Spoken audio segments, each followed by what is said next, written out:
Hello friends, welcome back to our channel. இன்னைக்கு நம்ம பார்க்க போகிறது என்னன்னா, நான் முன்னாடியே சொல்லியிருந்த மாதிரி சீசேம் சீட்ஸை வச்சு எப்படி ஒரு சூப்பர் டூப்பர் நியூட்ரிஷியஸான எள்ளு பொடி சீசேம் பவுடர் எப்படி ஈஸியாக இன்ஸ்டண்ட்டாக வீட்லேயே செய்யலான்றதை பார்க்கலாம் வாங்க. எள்ளு பற்றி நம்மளுக்கு அறியாத உண்மைகளை நான் என்னோட ப்ரீவியஸ் வீடியோவில் போட்டிருந்தேன். எள்ளுல ஃபைபர் கண்டென்ட் அதிகமாக இருக்கனால நம்மளுக்கு heart disease, obesity, type 2 diabetes நம்மளை கிட்ட வரவே நெருங்க விடாதுங்க. இதில் இருக்க polyunsaturated fat, saturated fat, monounsaturated ஃபேட்னால நம்மளோட உடம்புல இருக்க கெட்ட கொலஸ்ட்ரால் எல்லாம் போக்கி நல்ல கொலஸ்ட்ராலை வளர்க்கறதுக்கு ரொம்ப ஹெல்ப் பண்ணுங்க. யூஎஸ் ரிசர்ச் படி ஹை பிளட் ப்ரெஷர் உள்ள பேஷண்ட்ஸ் டெய்லியும் 2.5 கிராம் ஆஃப் கருப்பு எள்ளை எடுத்துட்டு வந்தாங்கன்னா அவங்களுக்கு 6% பிளட் பிரஷர் குறையறதுக்கான வாய்ப்பு இருக்குன்றத கண்டுபிடிச்சிருக்காங்க. அனிமிக் பேஷண்ட்ஸ் டெய்லியும் எள்ளை எடுத்துட்டு வந்தாங்கன்னா அவங்களுக்கு அனிமியால இருந்து நிரந்தரமான தீர்வு கிடைக்குங்க. நம்ம உடம்புல இருக்க இம்யூனிட்டியை இன்க்ரீஸ் பண்ணணும்னா நம்ம இந்த எள்ளை டெய்லியும் எடுத்துட்டு வந்தோம்னா நம்ம உடம்புக்குள்ள ஒயிட் பிளட் செல்ஸ் அவ்வளோ பல மடங்கு இம்ப்ரூவ் பண்ணி நம்ம பாடியை ஒரு டிஃபென்சிவ் சிஸ்டமா மாத்துங்க இந்த எள்ளு. இந்த எள்ளு பொடியை நம்ம சாப்பாட்டுக்கும் பிசைஞ்சு சாப்பிட்டுக்கலாம். பிரேக்ஃபாஸ்டான இட்லி, தோசை, பணியாரம் இது எல்லாத்துக்கும் நல்லா சூட் ஆகுங்க இந்த எள்ளு பொடி. வாங்க இப்ப மல்டி நியூட்ரிஷியஸ் எள்ளு பொடி செய்வதற்கு தேவையான இன்கிரிடியன்ஸை சொல்லிடுறேன். எள்ளு 1 கப், 10 காய்ந்த மிளகாய், 1 டேபிள் ஸ்பூன் மல்லி, 1/2 டேபிள் ஸ்பூன் சீரகம்,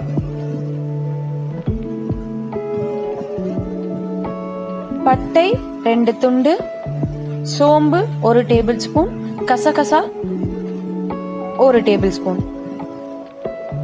இது எல்லாத்தையுமே நான் ஒரே கப்ல எடுத்து வச்சிருக்கேங்க. மிளகு 1/2 டேபிள் ஸ்பூன், கறிவேப்பிலை 1/2 கை அளவு எடுத்து வச்சிருக்கேங்க. உப்பு தேவையான அளவு நான் எடுத்து வச்சிருக்கிறது இந்த உப்பு. பெருங்காயம் சிறிதளவு. இவ்வளவுதாங்க தேவை நம்மளுக்கு. நம்ம எடுத்து வச்சிருக்க ஒவ்வொரு பொருளுக்குமே ஒவ்வொரு வறுபடும் தன்மை இருக்குங்க. அதனால எல்லாத்தையுமே தனியா வறுத்துக்கலாங்க. இல்லைன்னா எல்லாம் ஒன்னா போட்டு வறுத்தோம்னா ஒரு பொருள் சீக்கிரம் கருகிறதுக்கு வாய்ப்பு இருக்கு. முதல்ல மல்லிய நல்லா வறுத்து எடுத்துக்கலாங்க. அடுத்தது பட்டை, சோம்பு, கசகசா. அடுத்தது மிளகு, கறிவேப்பிலை நல்லா கிறிஸ்பியா வர வரைக்கும் வறுத்து எடுத்துக்கணுங்க. கடைசியா ஜீரகம், உப்பு,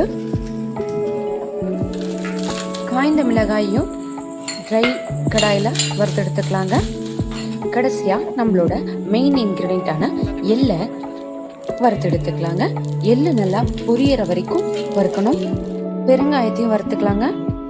பாருங்க, இப்ப நம்ம வறுத்து வச்சிருக்க எல்லா பொருட்களையும் நான் உங்களுக்கு காமிக்கிறேன். இதுல நம்ம வறுத்து வச்சிருக்க மசாலா ஐட்டம்ஸையும், நம்ம வறுத்து வச்சிருக்க காஞ்ச மிளகாயும், நம்ம வறுத்து வச்சிருக்க மசாலா ஐட்டம்ஸையும் முதல்ல தனியா அரைச்சு எடுத்து வச்சுக்கலாங்க. பாருங்க, எல்லாத்தையும் ஒன்னா கொட்டியாச்சு. இப்ப இதை அரைச்சிட்டு அவங்களுக்கு எந்த கலர்ல இருக்கு பாருங்க. நல்லா டார்க் கலர்ல இருக்கும், ஏன்னா நம்ம மிளகா ஆட் பண்ணிருக்கனால. பாருங்க இது என்ன கலர்ல இருக்குன்னு. கடைசியா நம்மளோட ஹீரோ எள்ளு பொடியும் மசாலா மிக்சரையும் ஒன்னா சேர்த்து அரைச்சிக்கலாங்க. அப்படி நம்ம அரைப்படும் போது அந்த மசாலா மிக்சரும் எள்ளு கூட நல்லா சேர்ந்து உப்பு தன்மை எல்லாம் காரம் எல்லாமே கலந்து நல்ல சுவையா இருக்குங்க. தனியா அரைச்சோம்னா நம்ம மிக்ஸ் பண்றதுக்கு கஷ்டமா இருக்கும். அதனால ஒன்னா சேர்த்து அரைச்சுக்கிட்டோம், நல்லா மிக்ஸ் ஆயிடும், பிளெண்ட் ஆயிடும். நம்மளோட ஹெல்த்தியான multi nutritious high fibre content உள்ள நம்மளோட எள்ளு பொடி எவ்வளோ ஈஸியா சீக்கிரமா 5 மினிட்ஸ்ல செய்யலான்றத பார்த்தாச்சுங்க. உங்களுக்கு இந்த வீடியோ பிடிச்சிருந்தா லைக் பண்ணுங்க, ஷேர் பண்ணுங்க, சப்ஸ்கிரைப் பண்ணுங்க, மறந்துடாம பெல் ஐகானை கிளிக் பண்ணுங்க. அப்பதான் நாங்க போடுற வீடியோஸ் உங்களை உடனடியா வந்து சேருங்க.